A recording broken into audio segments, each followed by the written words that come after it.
कांग्रेस के जो लोग रहनुमा हैं उनकी ये समझदारी है कि हमारे लिए अलग संविधान है, हमारे लिए अलग कानून है। ठीक कहा हमारे नेता गिरिराज जी ने कि नाखून कटाकर शहीद होने के लिए ये ऐसा कर रहे हैं। क्या आप लोग पिछड़े अति पिछड़े की राजनीति पर इस बार फोकस करने वाले हैं लोकसभा में? आने वाले चुनाव में सम्राट चौधरी के नेतृत्व में हम 2024 और 2025 दोनों में सफल होंगे। आज पूरे देश में हर्षोल्लास के साथ रामनवमी का त्यौहार मनाया जा रहा है। राम भगवान को याद कर रहे हैं लोग। वहीं दूसरी तरफ आज जिस मुद्दे पे हम बात करने बैठे हैं वो मुद्दा राजनीतिक है और पूरे देश और प्रदेश में जिस तरीके से राजनीतिक मौसम बदल रहा है उसको लेकर बहुत सारे सवाल उठ रहे हैं।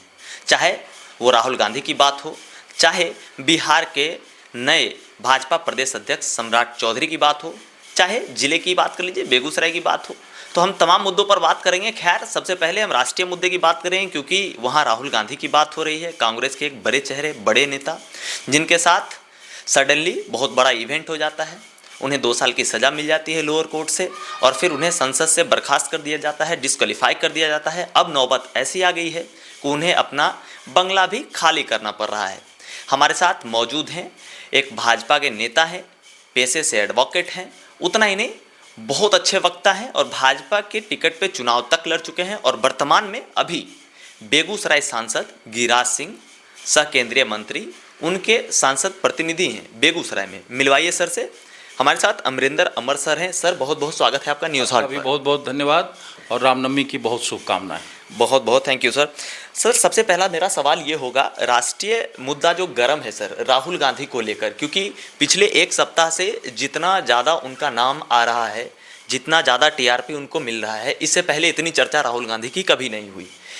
हम आपसे ये समझना चाहेंगे कि उस मानहानि के केस के बारे में समझना चाहेंगे कि कैसे उन्हें 2 साल की सज़ा मिल जाती है और तुरंत में सर 24 घंटे के अंदर उन्हें जो है डिस्क्वालीफाई कर दिया जाता है, संसद से बाहर कर दिया जाता है और फिर उनके बंगले खाली करने के भी आदेश निकल जाते हैं।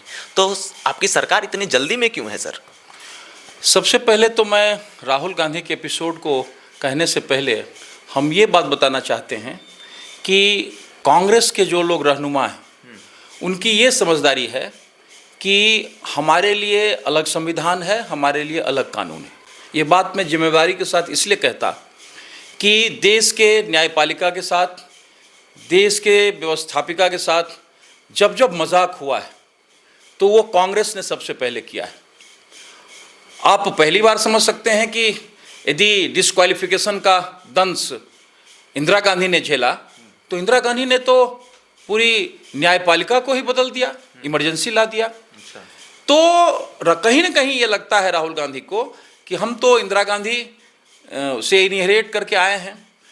ये वही कांग्रेस है जो कांग्रेस के बाद कोई सरकार, चुनी हुई सरकार, जनता पार्टी की सरकार आती है और वो संविधान के अनुच्छेद 356 का उपयोग करके सारी सरकारों को एक साथ ध्वस्त कर देती है। उसमें तो लोकतंत्र जिंदा रहता है। जिसमें इनको डिस्क्वालीफाई किया जाता है इलाहाबाद हाईकोर्ट के द्वारा, उसमें न्यायपालिका पर अंकुश लग जाता है, इमरजेंसी लग जाती है। तो हमें लगता है कि कांग्रेस अभी इस मानसिकता से ऊपर उठ नहीं पाई है। जबकि आज़ादी के 75 साल के बाद देश का एक एक नागरिक कॉन्शियस है, उसको जनप्रतिनिधित्व कानून भी समझ में आता है, उसको फ्रीडम ऑफ स्पीच भी समझ में आता है, उसको कानून की बारीकियां भी समझ आता है और उसको ये भी पता होता है कि कौन सा दल, कौन सी पार्टी क्या कर रही है। अब मैं सीधे राहुल गांधी पे आता हूँ। राहुल गांधी का जो एपिसोड है वो कोई नया नहीं है।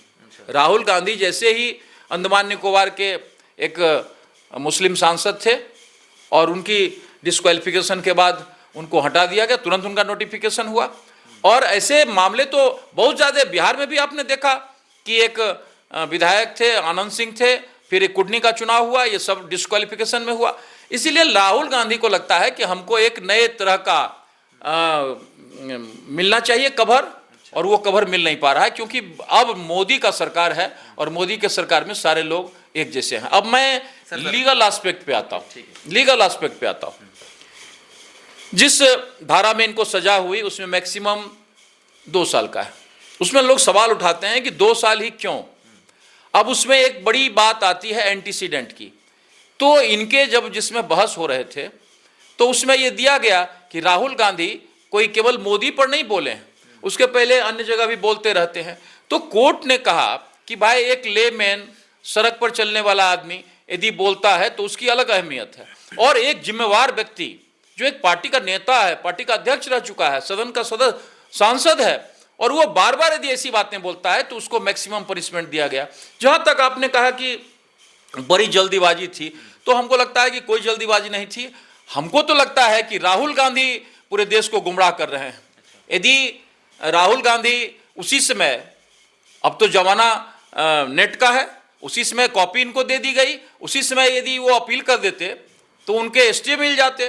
तो आज तक, मैं आज के डेट में मैं आपसे बात कर रहा हूं, तो उनके अपील के बारे में कोई काम नहीं हो रहा। इसका मतलब है कि ठीक कहा हमारे नेता गिरिराज जी ने कि नाखून कटाकर शहीद होने के लिए ये ऐसा कर रहे हैं। अच्छा सर, एक सवाल और है। राहुल गांधी जी जब प्रेस कॉन्फ्रेंस करते हैं तो वो बार बार एक सवाल करते हैं कि उन्होंने लास्ट टाइम जब संसद में ये सवाल किया था नरेंद्र मोदी जी से कि अडानी जी की कंपनी में वो 20,000 करोड़ किसने इन्वेस्ट किया है ना, उसके पीछे कौन से लोग हैं, इतना बड़ा ह्यूज अमाउंट उनकी कंपनी में कौन इन्वेस्ट कर रहा है, उस एफपीओ के बारे में आप कुछ बताएंगे?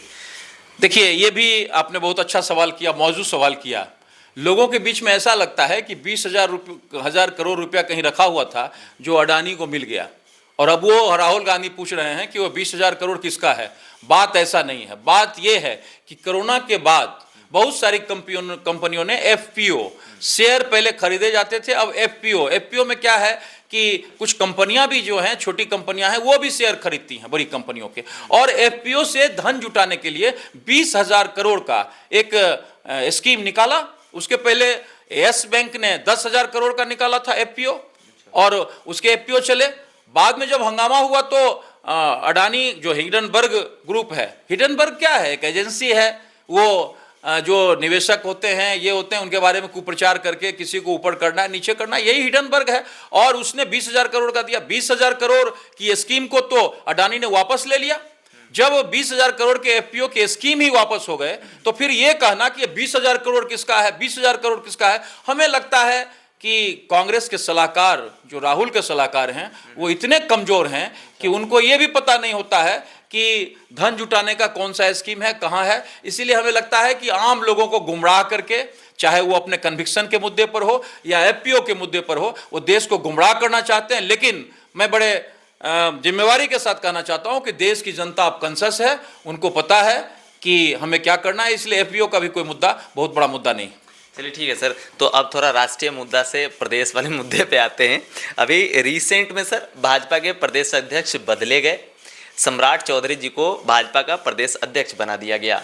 मैं अक्सर ये कहता हूँ, सम्राट चौधरी के जो पिताजी हैं शकुनी चौधरी जी, जो समता पार्टी के बहुत पुराने नेता रहे हैं, उन्होंने पहले लोकसभा चुनाव में लगभग 2014 में उन्होंने एक भाषण दिया था भागलपुर की धरती पर। उन्होंने कहा कि अगर नरेंद्र मोदी जी भागलपुर आ जाते हैं तो इस भागलपुर की धरती में ही उनको गाड़ देंगे।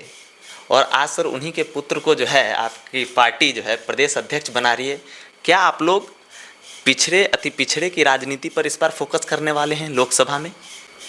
देखिए, मैं आपको स्पष्ट कर दूं, पिछड़ों की राजनीति का जहां तक सवाल है, तो पिछड़ा का तो सबसे बड़ा चेहरा, विश्व का सबसे बड़ा चेहरा नरेंद्र मोदी का यशस्वी नेतृत्व हमारे पास में है। इसीलिए पिछड़ों की राजनीति करके भारतीय जनता पार्टी आगे बढ़ना चाहती है, ऐसी बात नहीं है। बात यह है कि समाज में सबको प्रतिनिधित्व मिले, सर्वस्पर्शी प्रतिनिधित्व हो, और इसके लिए भारतीय जनता पार्टी ने पहल किया है, और सम्राट चौधरी इसी की उपज हैं। सम्राट चौधरी एक तेज तर्रार नेता हैं, उनका अपना एक बैकग्राउंड, राजनीतिक बैकग्राउंड भी है, और आक्रामक भी हैं। और पिछले दिनों जिस रूप से उन्होंने बखूबी अपने दायित्व का निर्वहन किया, चाहे विधान परिषद के रूप नेता के रूप में, या भारतीय जनता पार्टी ने जहां जहां उनको लगाया, तो भारतीय जनता पार्टी के उन चुनौतियों पर वो खरे उतरे। इसलिए भारतीय जनता पार्टी ने उनको अपना नेता बनाया। इसलिए हमें लगता है कि आने वाले चुनाव में सम्राट चौधरी के नेतृत्व में हम 2024 और 2025 दोनों में सफल होंगे। और जो जातीय ताना वाना बुनकर, लव कुश बनाकर, और माय बनाकर, और माय और लव कुश को जोड़ के, और जो अंक गणित का 2 2 4 करने जा रहे थे, उनको बड़ी भारी मुंह की खानी पड़ेगी। और उनके सारे समीकरण, जिस तरह से उपचुनाव में आपने देखा कि भारतीय जनता पार्टी ने लगातार उपचुनाव जीता, उसी तरह से 24 में भी शानदार सफलता हासिल करेंगे और 25 में तो भारतीय जनता पार्टी की अपने बहुमत की सरकार बनेगी।